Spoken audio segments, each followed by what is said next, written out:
They're home again, these young Australians, home from war, and they march with honour through the streets of Sydney. They're from the 1st Battalion Royal Australian Regiment, and the units attached to it these last 12 months in South Vietnam.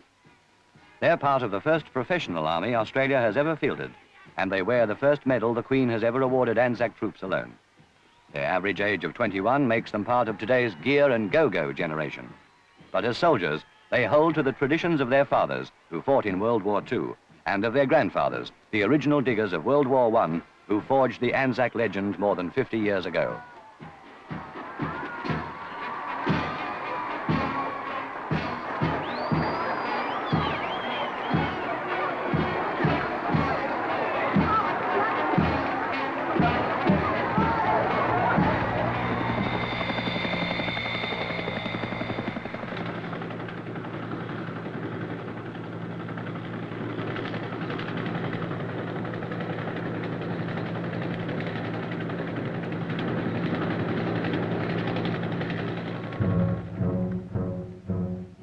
It is day 6 of a search and destroy mission in War Zone D, a Viet Cong stronghold 40 miles north of Saigon.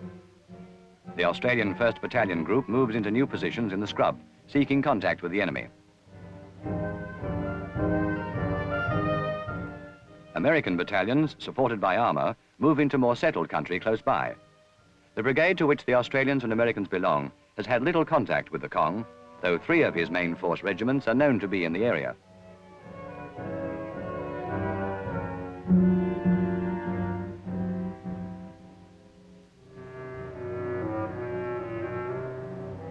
Casualties have been few, most caused by booby traps the Viet Cong leave behind. Engineers from the battalion's attached 3rd Field Troop, Royal Australian Engineers, cautiously clear the Australian area, one of the many dangerous jobs that earn for the sappers the admiration, if not the envy, of the foot soldiers.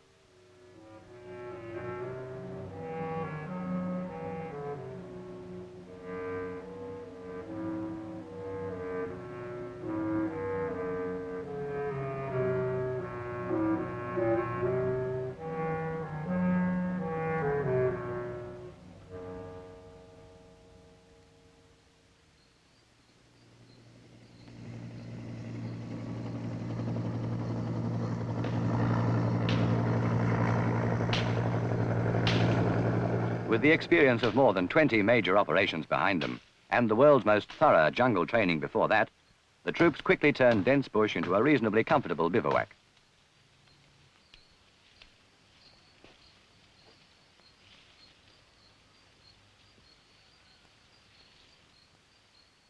The companies dig in around the battalion's perimeter, and standing patrols are stationed well outside the lines to prevent surprise. Then, as usual, there's nothing to do but sit and wait and endure the heat and think of home.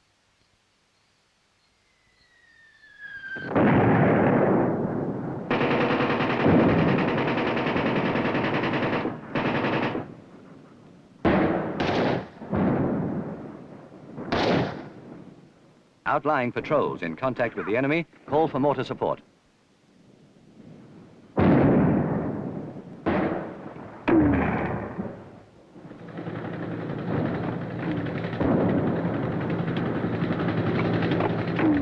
Brigade headquarters, the target of the main Viet Cong assault, immediately orders in artillery. The first guns are those of the Australian 105th Field Battery, Royal Australian Artillery. Covered by US Air Force jets, they're lifted in by Chinook helicopters of the brigade's Tactical Transport Company.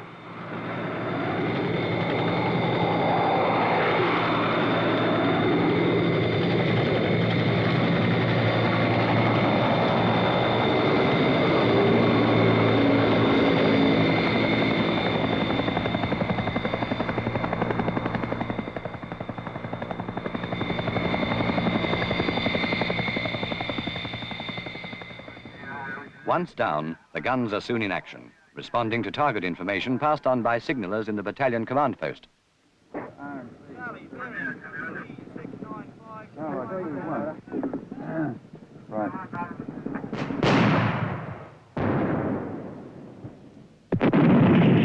combined fire response increases as more batteries of guns come in, and the Viet Cong assault ends as abruptly as it began. A daylight action of this scale is practically unheard of. We must have stumbled onto something big, the soldiers say. Like the time we found that VC headquarters underground. Or maybe the Kong are politically desperate for a victory. Who knows, except the Kong. And the troops prepare to face a night during which the enemy battalions attack again.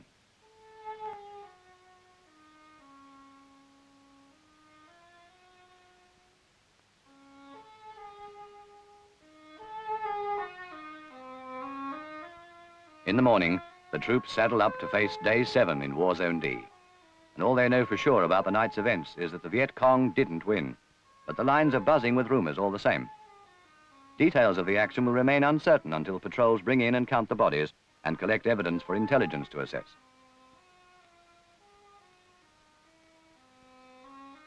Most of the patrols go out on foot, but these men, as soon as they finish breakfast, will ride. A company moves down through a rubber plantation to join a mechanized sweep through surrounding villages, whose populations are known or suspected to be sympathetic to the Viet Cong. They travel in fast armored personnel carriers, which provide some protection against the mines and ambushes that are the bane of road communications. The carriers are manned by troopers of a renamed unit.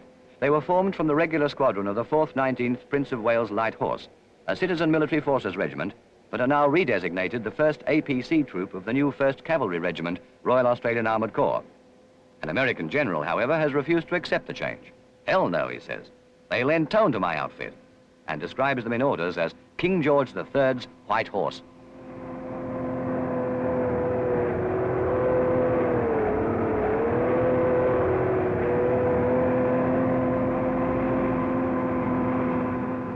The patrol maintains contact with Australian Army spotter planes, or bird dogs, which report back any movement on the ground.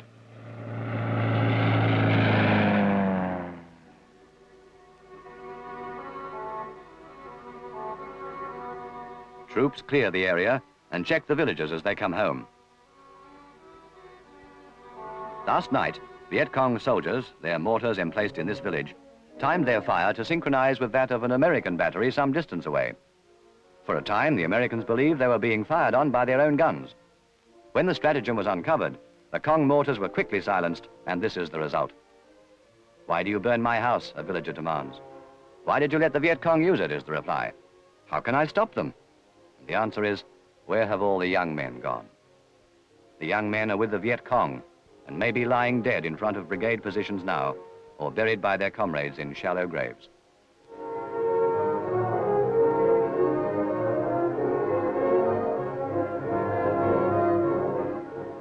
An intelligence corporal, one of 3 Vietnamese-speaking members of the battalion, asks permission to set up a medical clinic. This is standard practice for the battalion's medical platoon, mostly bandsmen who work as stretcher bearers in the field. In this village, bitter and suspicious, few patients come forward for treatment by the battalion's doctor, but in other villages many do. And maybe even here, when the troops move on, some will remember that there are soldiers who fight but neither rape nor pillage nor inflict needless pain, but try instead to mitigate the misery of war.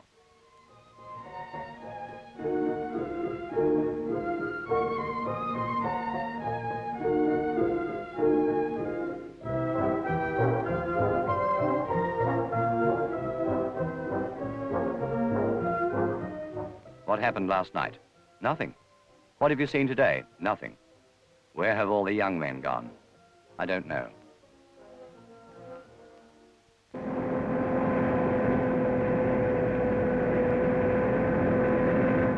The soldiers are looking for any evidence that will give them a clue to the direction of the Viet Cong retreat, but they find nothing in the deserted villages along the trail.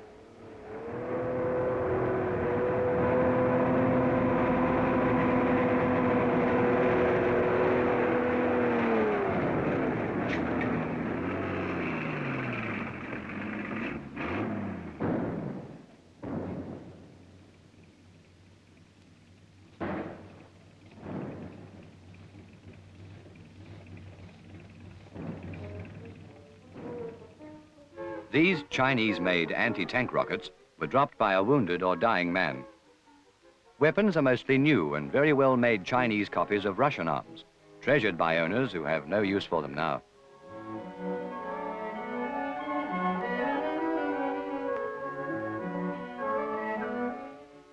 More than 200 Viet Cong bodies have been picked up and buried, 20 of them killed by the Australians. One Australian has been slightly wounded. American casualties are officially described as light. The next to nil casualty rate is counted a stroke of extraordinary good fortune by the Australians. A river running through the Australian lines is more than ordinary good fortune too. Being able to wash and cool off in Vietnam's heat is simple luxury in the field.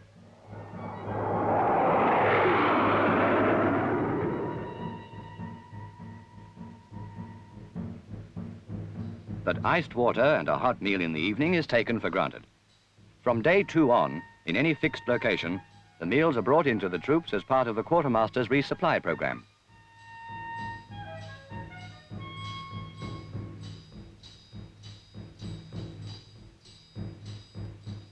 Thanks to helicopters and the quality of the cooks, they're the best fed troops in the history of Australian arms.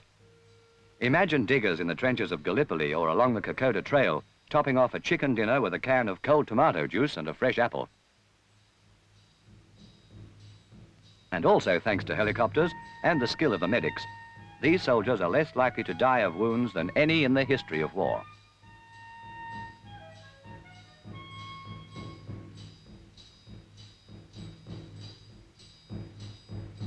When not on patrol or on picket or other duty, the troops spine bash in the time-honored fashion of soldiers anywhere and hope that nothing more will happen before the operation ends. It is day 10 in War Zone D. The battalion's colonel tells his orders group that the battalion is moving back to its permanent camp at Bien Hoa Airfield. The Americans move out tonight and in the morning. The White or Light Horse go with them. The rest of the battalion stays to cover the extraction of the guns and then lifts out at 14:30 hours tomorrow. By 1600 hours, there'll be nobody left in War Zone D but the Cong.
engineers don't go to school. Oh, you already see that. Why you go to when you don't have Huh? Maybe that's what you want to share. Well, you're always welcome. You can have a share anytime you like. We wouldn't want to have a share back either, huh? Every subunit of the battalion group has its pub.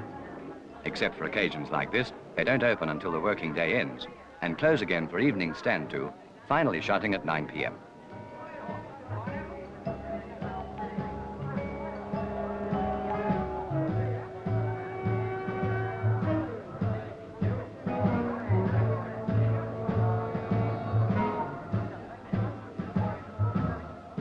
While these soldiers enjoy their hard-earned beer, others are out in the battalion's tactical area of responsibility, helping to protect one of the busiest and noisiest military air bases in the world.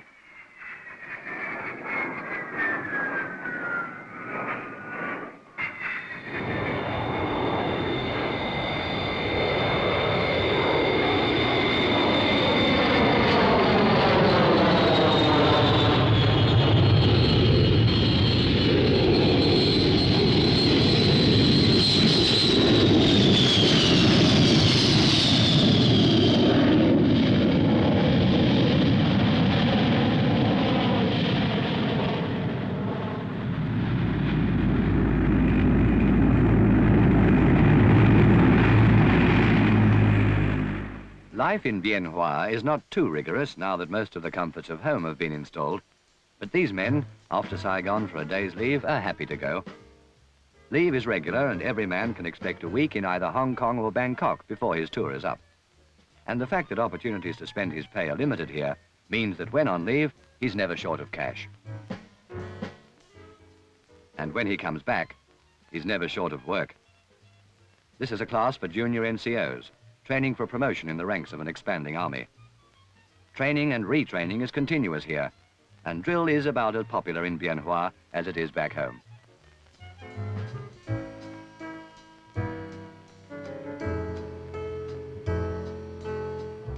This is another kind of school, run by the Royal Australian Army Educational Corps. The soldiers here are sitting for a social studies examination, at the end of one of a series of courses which can take a man up to matriculation standard. The courses are popular, though cynics in the ranks suggest that this is because soldiers are released from normal duty to attend. A more likely answer is that the better a soldier's education, the better his pay, and the better his chances of promotion.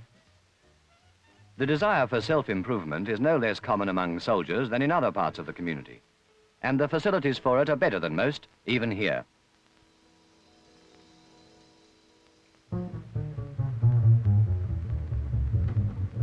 After school, sport.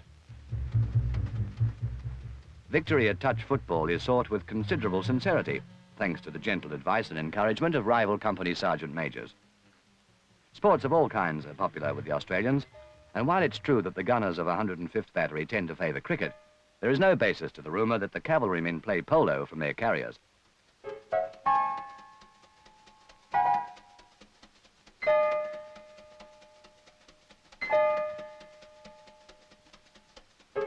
Then, almost too soon to believe, it's time to go again. It's a big one. War Zone D again, the target of Viet Cong headquarters. Lift-off is 0700 hours in the morning, and the Australians go in first. Heavy opposition to the landing is expected. All equipment must be checked and ready today.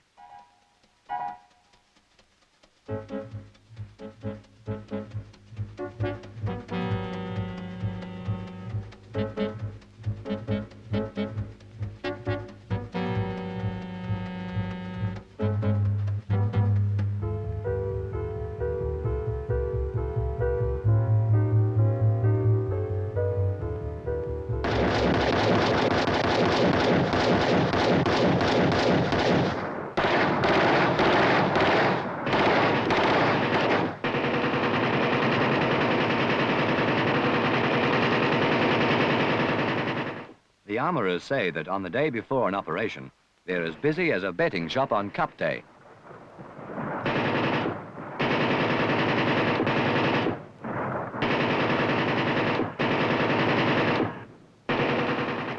No soldier would go into the field with equipment not in perfect order. Every man has memories. Too many memories now.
In the morning, nobody talks much.